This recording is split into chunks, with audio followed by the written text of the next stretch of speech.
దినం చేయించుకొని ఒకే ఒక మహానుభావుడు ఉన్నాడు, ఆయన ప్రభు అయిన యేసుక్రీస్తు. అందరికీ పుట్టినరోజు ఉంది, చచ్చిన రోజు ఉంది. ప్రభువుకి బ్రతికిన రోజు ఉంది.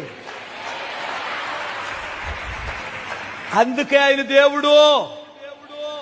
ఎవడకుందో చూపించమను.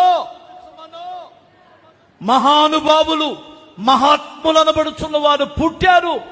మహానుభావులు గొప్ప గొప్ప కార్యాలు చేశారు, సమాజానికి ఉపయోగపడ్డారు, చచ్చారు, ఇక లేవలా. దేవుడు గనక చనిపోయి మన కొరకు 3వ దినమున లేచాడు.